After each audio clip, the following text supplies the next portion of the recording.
ഇതിൽ ഏതാ എടുക്കണ്ടേ? രണ്ടും എടുത്തോ. കൊള്ളാവോ? അടിപൊളിയാണ്. അതെ, രണ്ടെണ്ണം എടുത്തോ. അതെ, ഇതെങ്ങനെയുണ്ട്? ഇവിടെ ആദ്യമായിട്ടാണല്ലേ? എങ്ങനെ മനസ്സിലായി?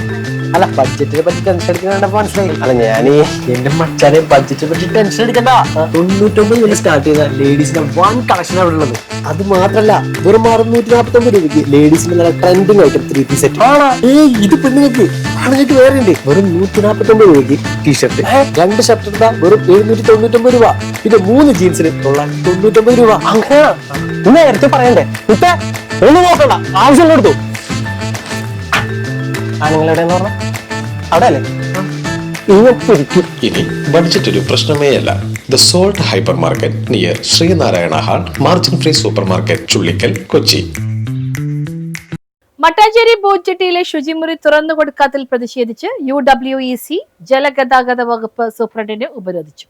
മട്ടാഞ്ചേരി ബോട്ട് ജെട്ടി പുനർനിർമ്മാണം കഴിഞ്ഞിട്ടും ശുചിമുറി തുറന്ന് കൊടുക്കാത്തതിൽ പ്രതിഷേധം ശക്തമാവുന്നു. അൺഓർഗനൈസ്ഡ് എംപ്ലോയീസ് കോൺഗ്രസിന്റെ നേതൃത്വത്തിൽ ജലഗതാഗത വകുപ്പ് സൂപ്രണ്ടിനെ ഉപരോധിച്ചു. ദിവസവും നൂറുകണക്കിന് ടൂറിസ്റ്റുകൾ വരുന്ന മട്ടാഞ്ചേരി പാലസും സിനഗോഗിലും സന്ദർശിക്കുന്ന വിനോദസഞ്ചാരികൾ ശുചിമുറിക്കായി അലഞ്ഞു നടക്കുന്ന സാഹചര്യമാണ്. അധികാരികളുടെ അനാസ്ഥ മൂലമാണ് ബോട്ട് ജെട്ടിയുടെ പുനർനിർമ്മിച്ച കെട്ടിടത്തിലെ ശുചിമുറി തുറക്കാൻ കഴിയാതെ പോയത്. നിലവിൽ ബോട്ട് ജെട്ടി കെട്ടിടത്തിലെ വൈദ്യുതി വിച്ഛേദിച്ചിരിക്കുന്ന സാഹചര്യമാണ്. ലക്ഷക്കണക്കിന് രൂപ വൈദ്യുതി കുടിശ്ശിക ഉണ്ടെന്നാണ് വിവരം. ജെട്ടി കെട്ടിട പണി പൂർത്തിയാകാതെയാണ് തുറന്ന് പ്രവർത്തിക്കുന്നതെന്നും ആക്ഷേപമുണ്ട്. കറണ്ടും വെള്ളവും ഇല്ലാതായതോടെ മട്ടാഞ്ചേരി ബോട്ട് ജെട്ടി തുറന്നു കൊടുത്തത് എന്തിനെന്ന ചോദ്യം ഉയരുന്നുണ്ട്. എത്രയും പെട്ടെന്ന് ശുചിമുറി പൊതുജനത്തിന് തുറന്നു കൊടുക്കുവാനും അവിടെയുള്ള മറ്റ് ശോചനീയാവസ്ഥകൾ പരിഹരിക്കണമെന്നും ആവശ്യപ്പെട്ടുകൊണ്ടാണ് ജലഗതാഗത ഓഫീസിലേക്ക് പ്രവർത്തകർ ഉപരോധവുമായി എത്തിയത്. ഉടനെ ശുചിമുറികൾ പൊതുജനങ്ങൾക്ക് തുറന്നു കൊടുക്കാമെന്നുള്ള സൂപ്രണ്ടിന്റെ ഉറപ്പിൽ സമരക്കാർ പിരിഞ്ഞുപോയി. UWEC നിയോജക മണ്ഡലം പ്രസിഡന്റ് ഷമീർ വളവത്തിന്റെ നേതൃത്വത്തിലാണ് സമരക്കാർ എത്തിയത്. നാളുകളായി പൂട്ടിക്കിടന്നിട്ട് ഇപ്പോൾ പുനർനിർമ്മാണം കഴിഞ്ഞ് ഉദ്ഘാടനം നടത്തി മട്ടാഞ്ചേരി ബോട്ട് ജെട്ടിയിൽ ബോട്ടുകൾ ഓടാൻ തുടങ്ങിയപ്പോൾ അനിശ്ചിതമായി കിടക്കുന്ന ഒരു കാര്യമുണ്ട്. ഇന്ന് ആയിരക്കണക്കിന് ടൂറിസ്റ്റുകൾ എല്ലാ ദിവസവും വന്നിറങ്ങുന്ന ഈ മട്ടാഞ്ചേരി ബോട്ട് ജെട്ടിയും അതിൻ്റെ അടുത്തുള്ള ടൂറിസ്റ്റ് കേന്ദ്രം സിനഗോഗാണെങ്കിലും കൊട്ടാരമാണെങ്കിലും ഇത് നിരവധി സ്ഥലങ്ങളിൽ നിന്നും അതുപോലെ തന്നെ മറ്റുള്ള രാജ്യങ്ങളിൽ നിന്നും ആളുകൾ വരുന്ന ഒരു സ്ഥലവും കൂടിയാണ്. അതുകൊണ്ട് ഏറ്റവും കൂടുതൽ ശ്രദ്ധിക്കപ്പെടുന്ന ഒരു ബോട്ട് ജെട്ടിയാണ് മട്ടാഞ്ചേരി ബോട്ട് ജെട്ടി.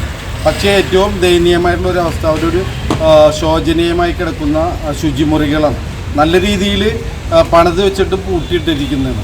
എന്തിനു വേണ്ടിയാണ് ഇത് പൂട്ടിയിട്ട്, ആർക്ക് വേണ്ടിയാണ് ഇത് പണിത്, അതിനെക്കുറിച്ച് സംസാരിക്കാൻ അതിനൊരു മാസ് പെറ്റീഷനും തയ്യാറാക്കിയിട്ട് ഞാനിന്നിപ്പോൾ എറണാകുളം ജലഗതാഗത വകുപ്പ് സൂപ്രണ്ടിനെ സീമാ മേഡത്തിനെ വന്ന് കണ്ട് കൊടുത്തത്.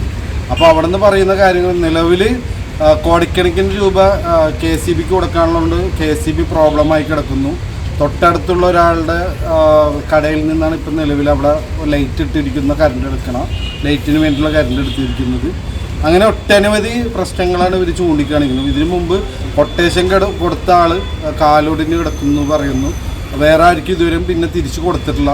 പോരാത്തതിന് ഇറിഗേഷൻ്റെ ഡിപ്പാർട്ട്മെൻറ്റാണ് അവർക്ക് വയറിങ് ചെയ്ത് കൊടുക്കേണ്ടത്, അവരിതുവരെയും ചെയ്തില്ല. അങ്ങനെ ഒരുപാട് ന്യൂനതകൾ കാണിച്ചുകൊണ്ടും ഇതൊരു മന്ത്രി വന്നിട്ട് ഫോട്ടോ വെച്ച് നിന്ന് ഉദ്ഘാടനം ചെയ്ത് ഇതിലൂടെ ബോട്ട് ഓടിക്കാൻ തുടങ്ങിയിട്ടും ഈ കാര്യങ്ങളെല്ലാം ഇപ്പോഴും നിശ്ചലമായി കിടക്കുന്നതാണ്. സംസ്ഥാന general secretary Rasheed Thalath, Kochi block Congress ഭാരവാഹി മൻസൂർ അലി, സഫീർ മഠത്തിൽ, സുജിത് മോഹനൻ, അനിൽ തേവക്കൽ, MK സക്കീർ, അനിൽകുമാർ, MK മോഹൻദാസ്, യൂസഫ് എന്നിവർ പങ്കെടുത്തു. News bureau, Kochi.